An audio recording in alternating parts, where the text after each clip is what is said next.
श्री कृष्णा दोस्तों। कितने लोग ये सोचते हैं कि भाग्य बड़ा है या कर्म। अगर जो भाग्य में लिखा है वही मिलेगा तो फिर हम इतना मेहनत करके क्या करेंगे। आइए जानते हैं कर्म बड़ा है या भाग्य। अगर भाग्य में जो लिखा है वही मिलता है तो हमारे कर्म करने से क्या होता है। कितने लोग ये सोचते हैं कि भाई तकदीर तो लिखी हुई है, भाग्य तो लिखा हुआ है, इसको हम नहीं बदल सकते हैं। तो आप जानिए भाग्य लिखने वाला कोई और नहीं, भाग्य लिखने वाले हम खुद ही होते हैं। अगर आप अपने आज के कर्मों को सही कर लेंगे तो आपका भाग्य भी बदलेगा, आपकी तकदीर भी बदलेंगे। कुछ चीजें ऐसी है जो हमको भुगतना ही पड़ता है, जिनका दंड हमको मिलता ही है। कुछ चीजें होती है जो हमने कर चुके हैं किसी को, जैसे कि हम किसी को दिल दुखाते हैं या फिर किसी को मारते हैं, काटते हैं, किसी को प्रताड़ित किया है, तो कहीं ना कहीं जीवन में आगे जाकर उसका फल तो हमें किसी न किसी रूप में भुगतना ही पड़ता है। बहुत से मनुष्य अपने भाग्य को हमेशा कोसते हैं, यह जानते हुए कि भाग्य से ऊंचा उनका कर्म है जो उनके स्वयं के हाथों में है। कर्म बड़ा है या भाग्य, ये सवाल हर इंसान के मन में चलता रहता है। तो चलिए आज हम बताते हैं कर्म बड़ा है या भाग्य। ये सवाल हम आपको छोटी सी कहानी के जरिए बताएंगे। एक गांव में एक दोस्त साथ साथ रहते थे, दोनों साथ साथ स्कूल जाते थे, जो भी कार्य करते थे साथ साथ ही करते थे। एक समय की बात है, उन दोनों की एग्जाम की टाइम आई। जब परीक्षा का टाइम आया तो उन्होंने सोचा कि चलिए हम दिखाते हैं अपने हाथ पंडितों से कि हमारे भाग्य में क्या लिखा है, हमारे भाग्य में पास होना लिखा भी है या नहीं। चलिए देखते हैं हमारे भाग्य में नौकरी है या नहीं। चलिए हम अपना भाग्य आजमाते हैं। कहते हैं कि वो जो पंडित है ना हमारे मंदिर में, वो सारे बातें बताता है, वो सब सत्य होता है। तो चलिए आज हम उस पंडित से अपने बारे में पूछते हैं। चलिए पूछते हैं कि वह हमारे भाग्य के बारे में क्या बताता है। दोनों दोस्त, जिनका नाम राम और श्याम था, वो दोनों गए अपने हाथ पंडितों से दिखाने। राम और श्याम बहुत ही अच्छे दोस्त थे। जब वो दोनों पंडितों से दिखाने गए तो राम को बोला कि आपका भाग्य तो अच्छा नहीं है, परंतु आप जो कर्म करेंगे उसी से आपको जो चाहे वो बना सकते हैं। लेकिन श्याम को बोला कि आपका भाग्य बहुत ही अच्छा है, आपके भाग्य में सरकारी नौकरी लिखी है। फिर राम ने सोचा चलो हमारे तो भाग्य बढ़िया नहीं है, हमारे भाग्य अच्छी नहीं है, तो हम ज़्यादा नहीं पढ़ेंगे। हमको जब सरकारी नौकरी नहीं मिलेगी तो हम ज़्यादा पढ़ के क्या करेंगे। चलो अपने जानकारी के हिसाब से थोड़ी सी पढ़ लेते हैं, उसके बाद कोई छोटा सा दुकान कर लेंगे जिसमें अपना जीवन गुजारा कर लेंगे।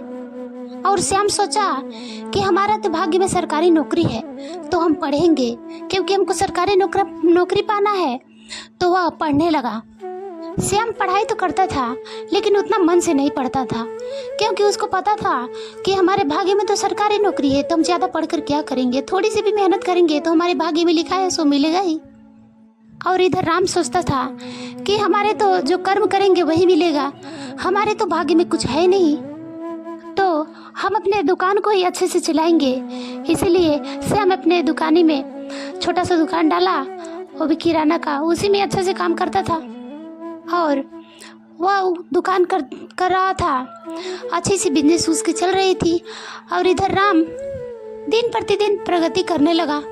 और उधर श्याम सोच रहा था मुझे तो एक ना एक दिन सरकारी नौकरी मिल ही जाएगी और मैं मालामाल हो जाऊंगा। श्याम ने अपने मन में ऐसे ही विचार रखते हुए वह अच्छी सी पढ़ाई नहीं करता था। हर क्लास में वह सेकेंड डिवीजन से पास होता था, मुश्किल से, वो भी बहुत मुश्किल से। अच्छे से पढ़ाई नहीं करता था, इसके कारण वह अच्छा नंबर नहीं लाता था और मन से भी अच्छा से नहीं पढ़ता था। पढ़ने के लिए तो बहुत ज़्यादा पढ़ा था, लेकिन मन से भी बहुत घमंडी हो गया था कि हमारा भाग्य बहुत बढ़िया है, एक ना एक दिन सरकारी नौकरी मिल ही जाएगी और मैं मालामाल हो जाऊंगा। ऐसे ही देखते देखते समय बीत गया, समय बहुत ज़्यादा हो गया। फिर वो दोनों 30-35 साल 40 साल के हो गए। श्याम की नौकरी के समय बीत गया, उसको नौकरी नहीं मिली और राम बड़ा बिजनेसमैन बन गया। राम अपने कर्मों पर विश्वास करके, अपने कर्म करके अच्छे से दुकान चलाया और मन से आगे बढ़ने लगा। देखते ही देखते वो बड़ा सेठ बन गया। और जो श्याम था वो यह सोच के बैठा था कि मुझे एक ना एक दिन नौकरी मिल ही जाएगी। तो उसके जीवन में ऐसा हुआ कि उसके जीवन में नौकरी तो नहीं मिली, लेकिन वो एक मुखिया बन गया। वो इस कारण कि उसके पिता कुछ समय पहले मुखिया थे, गांव के बहुत ही अच्छे थे और अच्छे से ही सबको देखभाल करते थे, विकास किए थे गांव के बहुत। तो अपने पिता के नाम पर वो भी मुखिया बन गया। कुछ दिन पहले उसके पिता की मृत्यु हो गई थी और श्याम गलत मार्ग पर चल पड़ा था। श्याम को मुखिया पद तो मिली, लेकिन अच्छा से मुखिया पद को संभाला नहीं। जब वह जीत गया तो अकड़ में आ गया।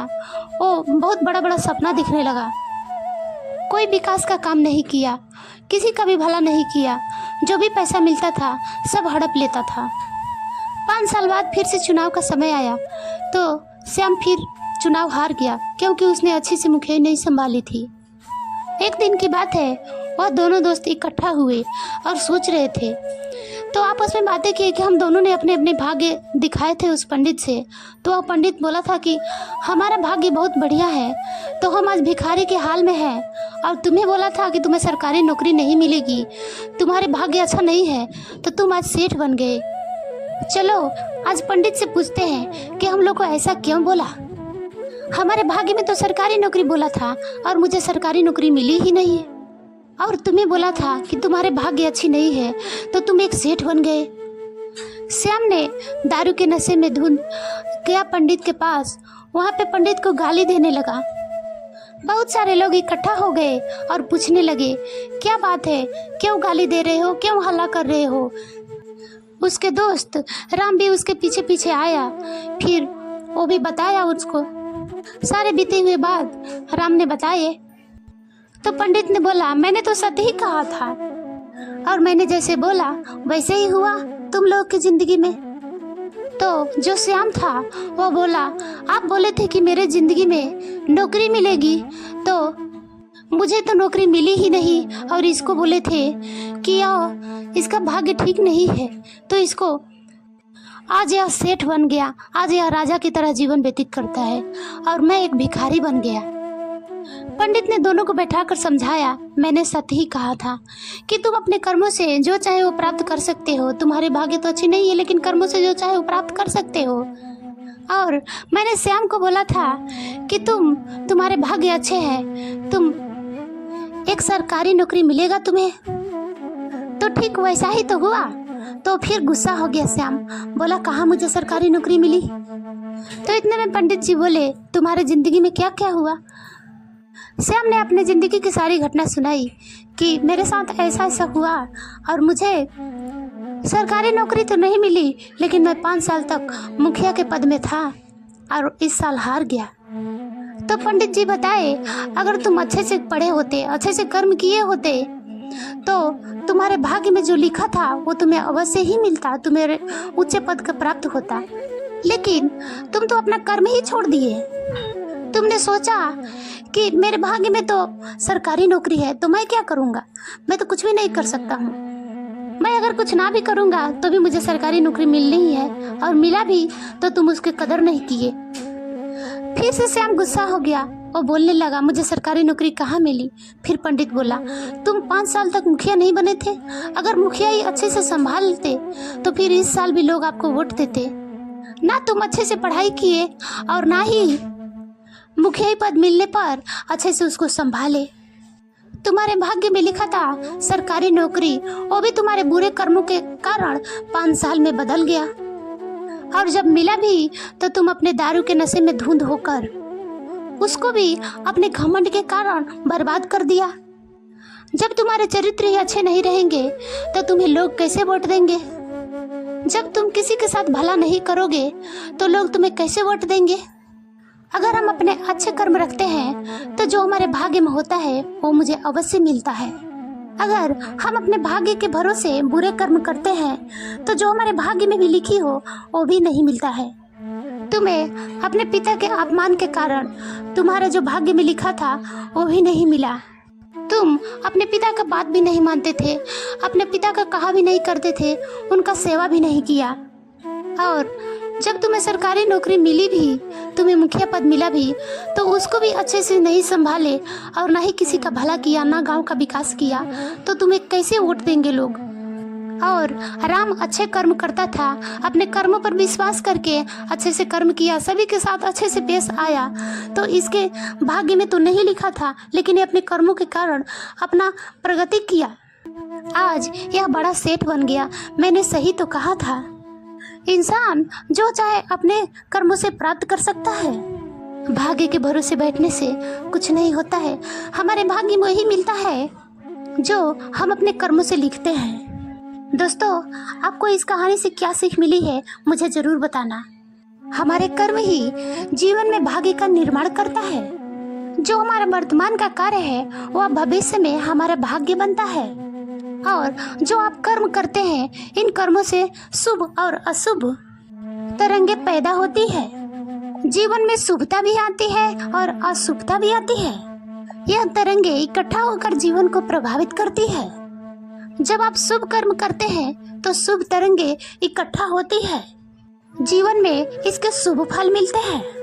और जब आप अशुभ कर्म करते हैं तो जीवन में नकारात्मक तरंगे इकट्ठा होती है और जीवन में इसके अशुभ फल प्राप्त होते हैं। हमारे कर्म ही जीवन में भाग्य का निर्माण करता है, इसीलिए आप अपने कर्मों पर ध्यान दें। भाग्य तो अचानक खुलता है। भाग्य के क्या, भाग्य तो मिलना होगा तो मिलेगा, हम अपने कर्मों को क्यों छोड़े।